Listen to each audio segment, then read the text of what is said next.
Hi friend, welcome to my YouTube channel Pharma job updates.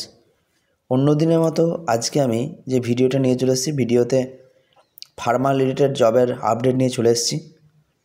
তবে আজকের যে ভিডিওটা আছে সেখানে স্পেশাল জবের যে আপডেটটা আছে সেটা হচ্ছে যে আমরা আগের ভিডিওতে বানিয়েছিলাম একটু বাইরের, মানে আমাদের যে ওয়েস্ট বেঙ্গল কলকাতা ওর বাইরের বিভিন্ন জায়গায় ইন্ডাস্ট্রিয়াল জবের আপডেট দিয়েছিলাম। তো আজকে আমি যে ভিডিওটা এনেছি সেটা হচ্ছে কলকাতা, আমাদের কলকাতা সার্কেলের মধ্যে বা বলতে পারো আমাদের ওয়েস্ট বেঙ্গল সার্কেলের মধ্যে ফার্মা জব, মানে যারা এই ডিপ্লোমা ফার্মাসি পাস করেছে কিন্তু ব্যাচেলার ডিগ্রি করছে না, বা যাদের ব্যাচেলার কমপ্লিট করার পরেও সেরকমভাবে কোনো জব এখনও পেয়ে ওঠেনি বা ওয়েস্ট বেঙ্গলের বাইরে যেতে চাইছে না, তো তাদের জন্য কলকাতার বুকে একটা জবের অফার এই ভিডিওতে আমি আলোচনা করব। দু তিনটে জবের অফার নিয়ে আলোচনা করব আমি। তো প্রথমে যেটা আমি দেখতে পাচ্ছি স্ক্রিনের মধ্যে, পোস্ট হচ্ছে ফার্মাসিস্ট, প্লেস হচ্ছে ঠাকুরপুকুর ক্যান্সার হসপিটাল। তবে পোস্ট ভ্যাকেন্সি কিন্তু খুব বেশি নেই, এটাতে ভ্যাকেন্সি আছে মাত্র একটি পোস্টে ভ্যাকেন্সি আছে।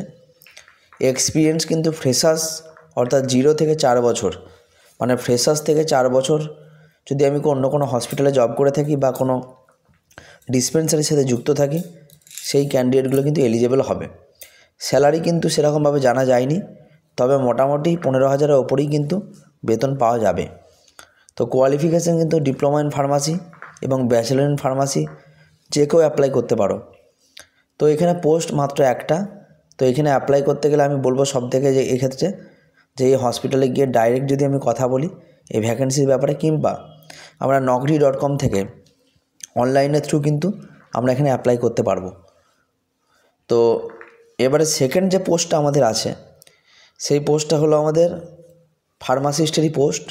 সেটা কিন্তু কোনো হসপিটাল নয়, সেটা একটা মানে কি বলবো বেশ বড়সড় মাপের রিটেল শপ, নাম করা, নাম হচ্ছে মেড প্লাস, আমরা সকলে শুনেছি।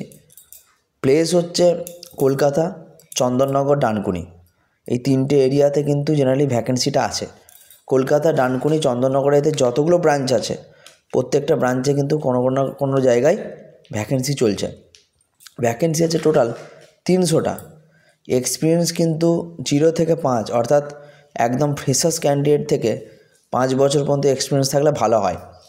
তবে এখানে টাইম অ্যান্ড ডেট কিছু বলে দিয়েছে যে 6 থেকে 13 জানুয়ারি পর্যন্ত টাইম আছে।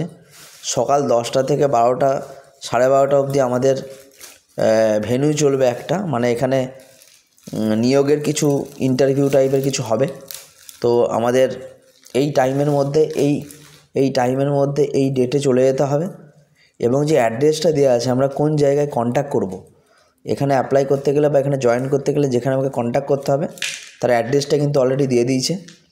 সেটা হচ্ছে 147 নীলগঞ্জ রোড, ডালমিয়া গেট, বেলঘড়িয়ার এই যে অ্যাড্রেসটা দেওয়া আছে, এটা এই অ্যাড্রেস লক্ষ্য করে সবাইকে যেতে হবে। 4 নম্বর ফ্লোর, কলকাতা 56। তো এইখানে কিন্তু গিয়ে কন্ট্যাক্ট করতে হবে, এই অ্যাড্রেসে যেতে হবে। বা তোমরা যদি চাও এই ডিটেলসটা কোনো মেড প্লাসের কলকাতার কোনো ব্রাঞ্চে গিয়ে কথা বলতে পারো, কথা বলে ডিটেলসটা কিন্তু ওইখান থেকে কালেক্ট করতে পারো। স্যালারি কিন্তু জানা যায়নি, তবে স্যালারি কিন্তু 15 থেকে 20,000-এর মধ্যে থাকে, বা তার বেশিও হতে পারে। তবে 15 থেকে 20,000-এর মধ্যে স্যালারিটা থাকার সম্ভাবনা সবথেকে বেশি। এবার কোয়ালিফিকেশান কি এক্ষেত্রে qualification diploma in pharmacy, B pharm অর্থাৎ ব্যাচেলার ইন ফার্মাসি, কিংবা এম ফার্মও হতে পারে। তবে এইগুলো জেনারেলি অ্যাপ্লাই করে যারা ওয়েস্ট বেঙ্গলের মধ্যে থাকতে চায় এবং যারা ডিপ্লোমা করে কোনো ব্যাচেলার ডিগ্রি করছে না, যাদের জবের খুব দরকার, তারা কিন্তু বাড়ির আশেপাশে থেকেই জবটা করতে পারো। নেক্সট হচ্ছে পরের যে পোস্ট হচ্ছে ফার্মাসিস্ট বা সিনিয়র ফার্মাসিস্ট। কোম্পানি হচ্ছে অ্যাপোলো ফার্মাসি, এটা মানে ওই রকম একটা ব্রাঞ্চ আর কি, রিটেল ব্রাঞ্চ সবথেকে বড়। এক্সপিরিয়েন্স হচ্ছে 0 থেকে 5 বছর, এখানেও সেম বলেছে। প্লেস হচ্ছে কলকাতা, মেদিনীপুর, বীরভূম। টোটাল ভ্যাকেন্সি আছে 60টা। তার মানে আমরা যদি চাই কলকাতা কিংবা আমার আশেপাশে কোনো অ্যাপোলো ব্রাঞ্চে যাব, গিয়ে সেখানে এই বিষয়টা নিয়ে কথা বলতে পারি। সেখানের যে ম্যানেজার থাকবে, ব্রাঞ্চ ম্যানেজার, তার সাথে কিন্তু আমরা এই বিষয়টা নিয়ে কথা বলতে পারি। যদি আমরা কোনোভাবে অ্যাড্রেস জোগাড় করতে না পারি তো সেখানে তারা বলে দেবে। লোকেশান অল ওভার ওয়েস্ট বেঙ্গলের যে কোনো জায়গায় কিন্তু আমাকে জবটা দিতে পারে, তবে কলকাতা, মেদিনীপুর, বীরভূম এই জায়গাগুলোতে মানে সবথেকে বেশি অর্থাৎ ভ্যাকেন্সির বেসিসে পোস্টটা ক্রিয়েট করা হয়েছে। টোটাল নাম্বার অফ ভ্যাকেন্সি আমাদের আছে, আমরা দেখতে পাচ্ছি 60টি পোস্ট আছে। স্যালারি কিন্তু জানা যায়নি, তবে মোটামুটি 15 থেকে 20,000 অর্থাৎ মিনিমাম 15,000 স্যালারি কিন্তু পাওয়া যায়। তো যারা বাড়ির কাছে থেকে জব করতে চাও এবং যারা অনলি ডিপ্লোমা ডিগ্রি আছে তাদের ক্ষেত্রে কিন্তু একটা ভালো অপরচুনিটি। বাড়ির কাছে থেকে কিন্তু তোমরা এই স্যালারিটা পেতে পারো। অর্থাৎ আমি যে জবের বিষয়ে আলোচনা করলাম, আমি বলবো ঠিক আছে অনলাইনের ক্ষেত্রে আমরা আবেদন করতে পারি বা যে অ্যাড্রেস দিয়েছে সেখানে আমরা আবেদন তো করতেই পারি, কিন্তু আমরা এই যে কোনো একটা ব্রাঞ্চে বা কলকাতার এই যে কোম্পানিগুলোর নেম বললাম তাদের কোনো ব্রাঞ্চের সাথে যোগাযোগ করে এর ডিটেল সম্পর্কে জেনে নিলে সবথেকে বেটার হয়, কেন কি কিছুর পরিবর্তন থাকতে পারে।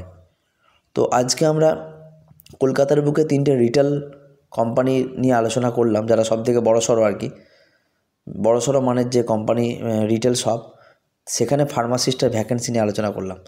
তো এইভাবে আমরা ওয়েস্ট বেঙ্গল বা ওয়েস্ট বেঙ্গলের বাইরে যখনই আপডেট পাবো, যে কোনো প্রাইভেট জব, যে কোনো সরকারি জব, কত ভালো স্যালারির মধ্যে থাকবে সেরকম নিয়ে কিন্তু আমরা বিভিন্ন মানের স্যালারি থাকবে সেগুলো নিয়ে কিন্তু আমরা আলোচনা করব। তো তার জন্য চ্যানেলটাকে লাইক, শেয়ার অ্যান্ড সাবস্ক্রাইব কিন্তু করে রাখতে হবে। আমি প্রায় প্রতিদিন চেষ্টা করব কোনো না কোনো জবের আপডেট দিতে।